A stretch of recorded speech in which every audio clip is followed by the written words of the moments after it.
ಬಹುಜನ ಸಮಾಜ ಪಾರ್ಟಿ ಮಂಡ್ಯ ಲೋಕಸಭಾ ಕ್ಷೇತ್ರದ ಅಭ್ಯರ್ಥಿ ಶಿವಶಂಕರ್ ಅವರು ಸಾಲಿಗ್ರಾಮದಲ್ಲಿ ಅಬ್ಬರದ ಚುನಾವಣಾ ಪ್ರಚಾರವನ್ನು ಮಾಡಿದರು.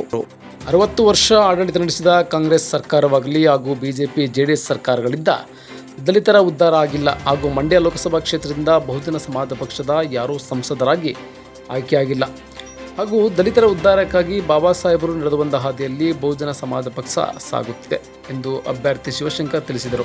ಹಾಗಾಗಿ ಈ ಬಾರಿ ಬಹುಜನ ಸಮಾಜ ಪಕ್ಷವನ್ನು ಬೆಂಬಲಿಸಿ ನಮಗೆ ಮತ ನೀಡಿ ಎಂದು ಮನವಿ ಮಾಡಿದರು. ಬಹುಜನ ಸಮಾಜ ಪಾರ್ಟಿಯ ಕೆಆರ್ ನಗರ ತಾಲೂಕು ಅಧ್ಯಕ್ಷ ಅನಂತನಾಗ್, ಕೆಆರ್ಪೇಟೆ ತಾಲೂಕು ಅಧ್ಯಕ್ಷ ಪ್ರದೀಪ್, ಮಂಡ್ಯ ಉಸ್ತುವಾರಿ ಚೆಲುವರಾಜ್, ಕಸಬಾ ಹೋಬಳಿ ಅಧ್ಯಕ್ಷ ಬಸವರಾಜ್, ಮಂಡ್ಯ ಹಾಗೂ ಮೈಸೂರು ಜಿಲ್ಲಾ ಕಾರ್ಯಕರ್ತರು ಭಾಗವಹಿಸಿದ್ದರು. ಅರ್ಜಿ ನ್ಯೂಸ್ ಜೊತೆ ಬಸವರಾಜು, ಸಾಲಿಗ್ರಾಮ. ರಾಷ್ಟ್ರೀಯ ಪಕ್ಷವಾದಂತಹ ಬಹುಜನ ಸಮಾಜ ಪಾರ್ಟಿಯಿಂದ ನಾನು ಕಣಕ್ಕಿಳಿಯದಿದ್ದೇನೆ. ಮಂಡ್ಯ ಲೋಕಸಭಾ ಕ್ಷೇತ್ರದಲ್ಲಿ ಇದುವರೆಗೆ ಹಲವಾರು ಜನ ಸಂಸದರು ಗೆದ್ದೋಗಿದ್ದಾರೆ.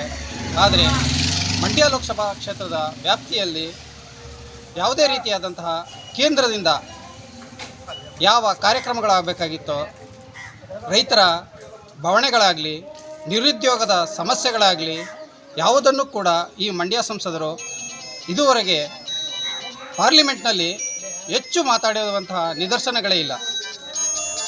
ನಾವು ಈ ಲೋಕಸಭಾ ಸಾರ್ವತ್ರಿಕ ಚುನಾವಣೆಯಲ್ಲಿ ಬಹುಜನ ಸಮಾಜ ಪಕ್ಷ ಸ್ಪರ್ಧೆಯನ್ನು ಏಕಾಂಗಿಯಾಗಿ ಮಾಡಿದೆ. ಯಾವುದೇ ಎನ್ ಡಿ ಎ ಒಕ್ಕೂಟಕ್ಕಾಗಲಿ ಅಥವಾ ಇಂಡಿಯಾ ಒಕ್ಕೂಟಕ್ಕಾಗಲಿ ನಾವು ಸೇರಿಲ್ಲ. ಈ ಎನ್ ಡಿ ಎ ಒಕ್ಕೂಟ ಆಗಿರ್ಬೋದು ಅಥವಾ ಇಂಡಿಯಾ ಒಕ್ಕೂಟ ಆಗಿರ್ಬೋದು, ಇವು ಸಂವಿಧಾನವನ್ನು ಯಥಾವತ್ತಾಗಿ ಜಾರಿ ಮಾಡಿದ್ದರೆ ಇದುವರೆಗೆ ಈ ದೇಶದಲ್ಲಿ ನಿರುದ್ಯೋಗ, ಬಡತನ ಅಥವಾ ಯಾವುದೇ ರೀತಿಯಾದಂತಹ ಉದ್ಯಮಗಳ ಮಾರಾಟ ಆಗ್ತಿರಲಿಲ್ಲ. ಈ ಎಫೆಕ್ಟಿವ್ ಆಗಿ ಸಂವಿಧಾನವನ್ನು ಜಾರಿ ಮಾಡದೇ ಇರೋ ಕಾರಣ ಇವತ್ತು ಯುವಕರು ನಿರುದ್ಯೋಗದಿಂದ ತತ್ತರಿಸ್ತಾ ಇದ್ದಾರೆ. ಇದು ಕೇವಲ BJP ಸರ್ಕಾರ ಬಂದ ನಂತರ ಆದಂತಹ ಬೆಳವಣಿಗೆ ಇಲ್ಲ. ಈ ನಿರುದ್ಯೋಗಕ್ಕೆ ಮೊದಲನೆಯ ಎಡಿಗಲ್ಲನ್ನು ಇಟ್ಟಂಥವರು PV ನರಸಿಂಹರಾವ್. LPGಯನ್ನು ತಂದು ಲಿಬರೈಜೇಷನ್, ಗ್ಲೋಬಲೈಜೇಷನ್ ಆ್ಯಂಡ್ ಪ್ರೈವೇಟೈಜೇಷನ್ ಅಂತೇಳಿ ಪ್ರೈವೇಟೈಜೇಷನ್ಗೆ ರತ್ನಗಂಬಳಿಯನ್ನು ಹಾಸಿದಂಥವರು ಈ ಕಾಂಗ್ರೆಸ್ ಸರ್ಕಾರ.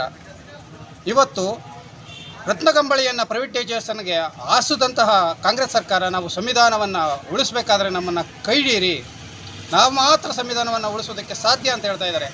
ಆದರೆ ಈ ಸಂವಿಧಾನವನ್ನು ಯಥಾವತ್ತಾಗಿ ಜಾರಿ ಮಾಡಿದರೆ ಕೇವಲ 20 ವರ್ಷದಲ್ಲಿ ಪ್ರಬುದ್ಧ ಭಾರತ ಆಗುತ್ತೆ ಅಂತೇಳಿ ಬಾಬಾ ಸಾಹೇಬ್ ಅಂಬೇಡ್ಕರ್ ಅವರು 1950ರಲ್ಲಿ ಏನು ಸಂವಿಧಾನವನ್ನು ಅರ್ಪಣೆ ಮಾಡಿ ಹೇಳಿದ್ರು, ಆ 20 ವರ್ಷ ಅಲ್ಲ 65 ವರ್ಷ ಆಳ್ವಿಕೆ ಮಾಡಿದಂತಹ ಕಾಂಗ್ರೆಸ್ ಸರ್ಕಾರ ಈ ದೇಶವನ್ನು ಪ್ರಬುದ್ಧ ಭಾರತವನ್ನಾಗಿ ಮಾಡಲಿಲ್ಲ.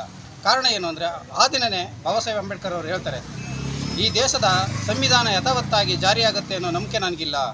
ಕಾರಣ ಏನು ಅಂದರೆ, ಸಂವಿಧಾನದ ಜಾರಿ ಮಾಡುವ ಸ್ಥಾನದಲ್ಲಿ ನನ್ನ ವಿರೋಧಿಗಳು ಕೂತಿದ್ದಾರೆ. ಆ ಕಾರಣಕ್ಕೋಸ್ಕರ ಇವರು ಯಥಾವತ್ತಾಗಿ ಜಾರಿ ಮಾಡ್ತಾರೆ ಅನ್ನೋ ನಂಬಿಕೆ ನನಗಿಲ್ಲ ಅಂತೇಳಿ ಅವತ್ತೇ ಅನುಮಾನ ವ್ಯಕ್ತಪಡಿಸಿದರು. ಕೋಮುಗಲಭೆ, ಜಾತಿವಾದಿ ಅಥವಾ ಮನುವಾದಿ ಪಾರ್ಟಿ ಅಂತ ಹೇಳ್ತಾರೋ, ಇದನ್ನು ಬೆಳೆಯೋದಕ್ಕೆ ಬಿಟ್ಟಂಥವರು ಕಾಂಗ್ರೆಸ್ನವರು. ಈ ಎಲ್ಲ ಕಾರಣಗಳಿಂದ ಈ ಒಂದು ದಲಿತ ಸಮುದಾಯ ತಬ್ಬಲಿಯಾಗಿದೆ. ಈ ಕಾಂಗ್ರೆಸ್ನವರು ಕರೆಕ್ಟಾಗಿ 65 ವರ್ಷ ಆಳ್ವಿಕೆ ಮಾಡಿದಂಥವರು ಏನಾದರೂ ಈ ದೇಶನ ನಡೆಸಿದರೆ ಇವತ್ತು ದಲಿತ ಸಮುದಾಯ ಈ ರೀತಿ ಇರ್ತಿರಲಿಲ್ಲ. ಆ ಕಾರಣಕ್ಕೋಸ್ಕರ ದಲಿತ ಸಮುದಾಯದ ಮೀಸಲಾತಿಯೂ ಕೂಡ ನಾಶ ಆಗ್ತಾಯಿದೆ. ಕೇವಲ ಅಂಬೇಡ್ಕರ್ ಅವರು ದಲಿತ ಸಮುದಾಯಕ್ಕೆ ಮಾತ್ರ ಮೀಸಲಾತಿಯನ್ನು ಕೊಟ್ಟಿಲ್ಲ, ಇಡೀ OBC ಈ ದೇಶದ ಎಲ್ಲ ಸಮುದಾಯಕ್ಕೂ ಕೂಡ ಬಹುಜನರಿಗೆ ಎಲ್ಲ ರೀತಿಯಾದಂಥ ಸೌಲಭ್ಯವನ್ನು ನೀಡಿದ್ದಾರೆ, ಮೀಸಲಾತಿಯನ್ನು ನೀಡಿದ್ದಾರೆ. ಈ ಎಲ್ಲ ಹಕ್ಕು ಅಧಿಕಾರಗಳನ್ನು ಉಳಿಸಬೇಕು ಅಂದರೆ ಬಹುಜನ ಸಮಾಜ ಪಾರ್ಟಿಯನ್ನು ಬೆಂಬಲಿಸಬೇಕಾಗಿದೆ. ನೀವು ಈ ಒಂದು ಮಂಡ್ಯ ಲೋಕಸಭಾ ಕ್ಷೇತ್ರದ ವ್ಯಾಪ್ತಿಗೆ ಬರುವ KR ನಗರದ ಮಹಾಜನತೆ ದಯಮಾಡಿ ನನಗೆ ಒಂದು ಅವಕಾಶವನ್ನು ಕೊಟ್ಟರೆ ನಾವು ನಿಜವಾಗ್ಲೂ ಕೂಡ ಈ ದೇಶದ ಸಂವಿಧಾನವನ್ನು ಯಥಾವತ್ತಾಗಿ ಜಾರಿ ಮಾಡೋದಕ್ಕೆ ನಾವು ಕಂಕಣಬದ್ಧರಾಗಿರ್ತೇವೆ. ನಮ್ಮ ಸಂವಿಧಾನವೇ ನಮ್ಮ ಪಕ್ಷದ ಪ್ರಣಾಳಿಕೆಯಾಗಿದೆ. ಯಾಕೆಂದರೆ ಈ ದೇಶದ ಸಂವಿಧಾನವೇ ಅಡಿಗಲ್ಲಾಗಿರಬೇಕಾದ್ರೆ ಯಾವುದೇ ಪಕ್ಷದ ಪ್ರಣಾಳಿಕೆಗಳು ಬೇಕಾಗಿಲ್ಲ.